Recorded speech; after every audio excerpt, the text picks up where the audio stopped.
तो आज हम फिर से पढ़ेंगे लाइन्स एंड एंगल का एक्सरसाइज नंबर क्या सी नहीं पढ़ेंगे बेटा, बी का भी 2 क्वेश्चन बाकी है। या तो अपने मन से लगा दो, छोड़ लगाओगे। तो आज कौन सा लेक्चर है ये फिलहाल? 7 है, 8 ला लो। जो भी हो 7 या 8 अपने मन से समझ लेना, बोल रहे 7 8 पढ़ा है ना। लाइन्स एंड एंगल है ना, एंगल्स।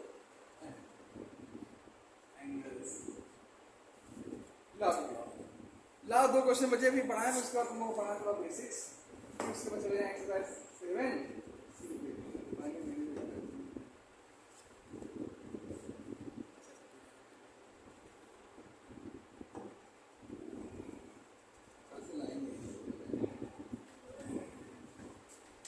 अगर है if two straight line intersect each other then the proof that the ray opposite to the bisector of the one of the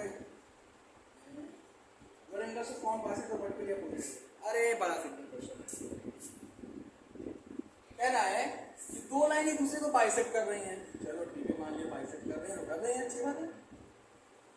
ये भी बाइसेक्ट कर रही हैं, बीच सॉरी इंटरसेक्ट कर रही हैं। कह रहा है 2 लाइन एक दूसरे को इंटरसेक्ट कर रही हैं, अभी बाइसेक्ट में इक्वल नहीं है। ये ए हो गया, ये बी हो गया, ये सी हो गया और ये बी हो गया।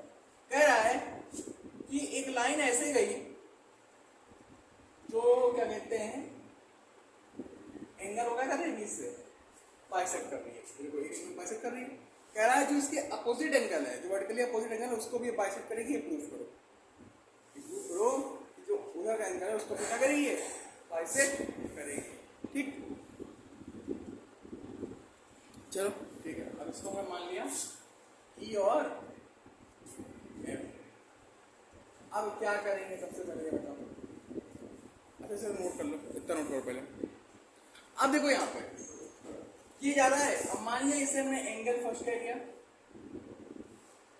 ये एंगल हमारा क्या हो गया, ये एंगल क्या हो गया, ये एंगल क्या हो गया। पूछ रहे हैं ये एंगल क्या हो गया, एंगल 4 हो गया, ये बताओ। ठीक है, अब एक चीज बताओ, एंगल 1 इक्वल टू एंगल किसके इक्वल होगा, 4 के होगा, वर्टिकली अपोजिट। एंगल 2 किसके बराबर होगा, 3 के होगा बराबर, वर्टिकली अपोजिट। क्यों है ये वर्टिकली, क्या है ये प्रूफ ये करना है कि OF जो है ये बाइसेक्ट करता है इसको एंगल को, ये प्रूफ करना है। ये भी वर्टिकली अपोजिट।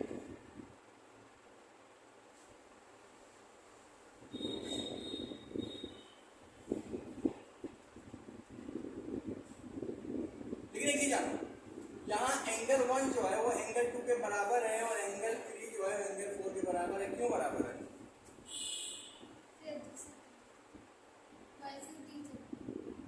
ये एक दूसरे का लिख देंगे OE and OF are bisecting each other। बांट रहे नहीं बांट रहे, बराबर भागों बांट रहे हैं। तो सर ई का बता दिया, हमें समझ नहीं है क्योंकि यहाँ आए तो देखो उसमें कह रहा है ना कि अगर वो बाइसेक्ट कर रहा है, क्वेश्चन में क्या कह रहा है, क्वेश्चन ये तो कह रहा है कि bisector if the prove that ray opposite to the bisector of the one angle. Bisector की अपोजिट जो होती है वो भी बाइसेक्ट करती है। तो जब ये रे बाइसेक्ट कर रही है, बता रहा है, तो जाहिर सी बात ये भी तो बाइसेक्ट कर रही है, क्योंकि आपस में दोनों बराबर ही तो है भाई। जो आपस सब बराबर हो गए तो ये भी तो आपस में क्या हो गए, बराबर हो गए, होंगे कि नहीं होंगे बराबर। इसमें कह रहा है ना कि ये रे है, एक रे यहाँ से निकली है इधर की ओर, कह रहा है ये रे बाइसेक्ट कर रही है इसको, ये हमें पता है। तो कह रहा है कि जो इसके अपोजिट एंगल होगा ये भी इसको बाइसेक्ट करेगा, ये प्रूफ करो। तो जाहिर सी बात ना भाई, जब ये बराबर ये बराबर ये बराबर ये बराबर, तो जाहिर सी बात ये जो बाइसेक्ट कर रहा है तो वो भी तो आपस में क्या होगा, इक्वली तो होगा, बाइसेक्ट करेगा। यहाँ लिख देना, ऐसे आंसर लिख दो, ऐसे हैंस लिख दो।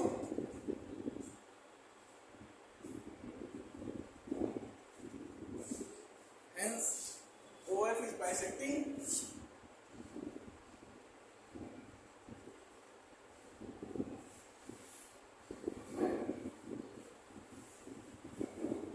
लाइन का।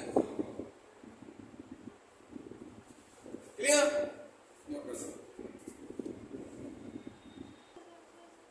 अगला क्वेश्चन देखो। अगला क्वेश्चन क्या है? 16 नंबर। क्वेश्चन नंबर 16 है हमारा। कह रहा है कि एक स्ट्रेट लाइन है, चलो मान लिया हाँ स्ट्रेट लाइन है, ठीक है। अब ये कह रहा है कि एक यहाँ पे एक लाइन खींचती है, तो ये हमारे एडजेसेंट एंगल हो गए, वो है दोनों एडजेसेंट एंगल। कह रहा है ये एडजेसेंट एंगल जो है हमारा, इसको जब लाइन बाइसेक्ट करती है, मानिए एक लाइन ये बाइसेक्ट की और एक लाइन ये बाइसेक्ट की, तो कह रहे हैं कि एक सप्लीमेंट्री एंगल, अब ये सप्लीमेंट्री 180 हो गया है ना। कह रहे हैं जब ये एडजेसेंट एंगल को जब ये बाइसेक्ट कर रही है रे, जब बाइसेक्ट कर रही है ये रे, ठीक है, तो प्रूफ करना है कि इसमें एक एंगल 90 डिग्री के राइट एंगल के बराबर, ठीक है। समझ में? जो बाइसेक्टर बना रहा है उसमें एक एंगल कितने के बराबर होगा? अब देखो यहाँ लिखेंगे क्या, ठीक है, एंगल COA बराबर क्या मान लिया हमने? x मान लिया। इस एंगल को हमने क्या मान लिया? पूरा x मान लिया। जब इसको हमने x मान लिया तो ये वाला एंगल क्या होगा? 180 माइनस x होगा ना, एडजेसेंट एंगल है बेटा, तो एंगल COB क्या हो जाएगा? 180 माइनस x, हो गया। हमने कहा अभी क्वेश्चन में कह रहा है कि ये जो लाइन बाइसेक्ट कर रही है, जब बाइसेक्ट कर रही है यानी एंगल कितना कर रही है? आधा कर रही है, कर रही ना आधा, तो ठीक है। अब कौन सा एंगल निकालेंगे? Angle DOC। एंगल DOC क्या हो जाएगा? हो जाएगा x/2 और एंगल COE कितना हो जाएगा? 180 माइनस x/2, हो गया ना। कितना आ गया यहाँ पे? 90 माइनस x/2 आया ना। अब कह रहे हैं कि ये जो एंगल आया इनको ऐड कर दो, और सर ऐड क्यों कर रहे हैं? प्रूफ ही तो करना है कि 90 डिग्री होता है। चलो कितना बचा? 90 माइनस x/2 और DOC पर कितनी है? सॉरी उल्टा लिख दिया, प्लस DOC पर x/2, ये कट गया, आगे नहीं लिखी। प्रूफ हो गया कि एक एंगल 90 होता है जब बाइसेक्ट करता है। प्रूफ हो गया कि नहीं हो गया? हो गया ना प्रूफ। अब कहोगे सर एक चीज बताइए, इन दोनों को जब हमने जोड़ा DOC और COE, DOC और COE को जोड़ा तो क्या एंगल बना? DO। तो प्रूफ हो गया कि नहीं हो गया कि एक एंगल 90 डिग्री होता है जब एडजेसेंट एंगल को बाइसेक्ट करते हैं? तो बना ना एंगल है 90, एडजेसेंट एंगल है, इसको हमने बाइसेक्ट किया, तो जब बाइसेक्ट किया तो कह रहा है कि उसमें एक एंगल जो होता है वो 90 होता ही होता है। तो एक एंगल 90 प्रूफ हो कि नहीं हुआ? हो गया ना एंगल 90 प्रूफ। समझ में आ गया? अब इतना नोट कर लो, फिर आगे चलते हैं कुछ थ्योरी इस पे नोट कर लो तुरंत तुरंत तुरंत तुरंत तुरंत तुरंत। अब हम आगे आते हैं 7C पढ़ने से पहले हम जानेंगे पैरेलल लाइन क्या होता है और ट्रांसवर्सल लाइन। ये दो लाइन खींच दिया, डिफरेंशियल नहीं जानना है ना, दो लाइन खींच दिया। अब इनको हम दोनों तरफ से एक्सटेंड करें, दोनों तरफ अगर इसको एक्सटेंड करते हैं, इधर एक्सटेंड किए दोनों एक्सटेंड करते चले जाओ। जब एक्सटेंड करते चले जाओगे तो क्या होगा कि कहीं एक दूसरे कट करेंगे? नहीं कट करेंगे। तो लिखोगे टू लाइंस है ना which do not intersect each other on extending on both sides, that is called parallel line. Sorry, that are called parallel lines. Okay, लिख लो, लिखोगे लिखने से समझ गए। अब देखो दूसरी लाइन आती है ट्रांसवर्सल। अभी तो स्ट्रेट लाइन है, पैरेलल है, इसको एक स्ट्रेट लाइन से काटते हुए चली गई। तो जो लाइन दो स्ट्रेट लाइन को कट करती है वो लाइन क्या कहलाती है? तो ये दोनों लाइन हमारी क्या है? पैरेलल। ये कौन सी लाइन है? ट्रांसवर्सल।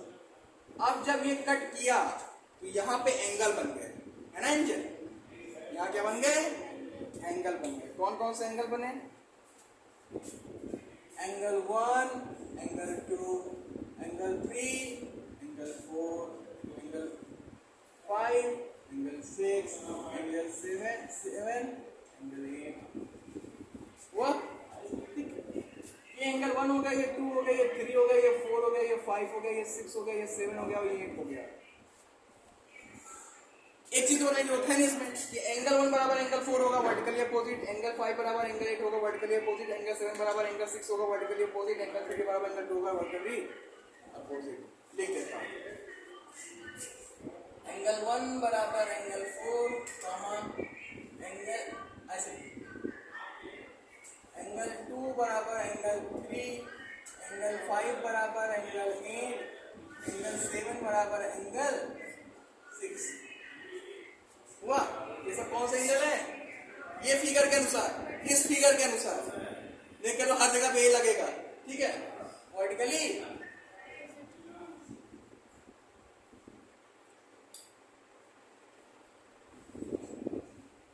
वर्टिकली अपोजिट, ठीक।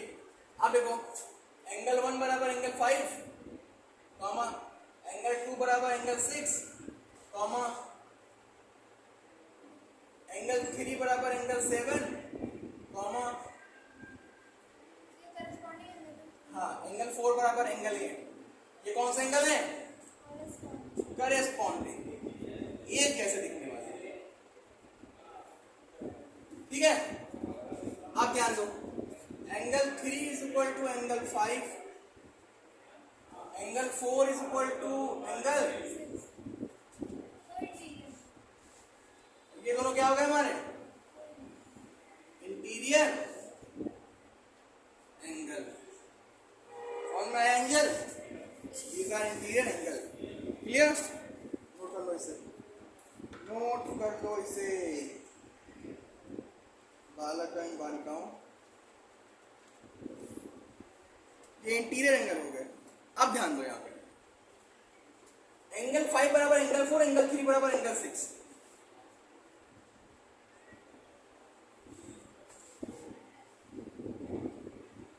हो गया अल्टरनेट इंटीरियर एंगल। कौन से? इंटीरियर अलग होता है, अल्टरनेट अलग होता है, और ये हो गया आपका आंसर। तो समझ गए इसमें क्या क्या देखो कितने एंगल होते हैं, करेस्पॉन्डिंग और vertically opposite, interior and alternate interior angle. तो I hope you all get this. इसको नोट कर लो, फिर जाके समझ लेना, नहीं समझ में आया फिर पूछ लेना, फिर नहीं समझ में आया फिर पूछ लेना, और नहीं समझ आया तो फिर से पूछ लेना, लेकिन आना जरूर चाहिए। क्लियर? क्योंकि अगली एक्सरसाइज पूर्णतया इसी बेस्ड है। Got it? ठीक है, फिलहाल आज के लिए इतना ही। धन्यवाद।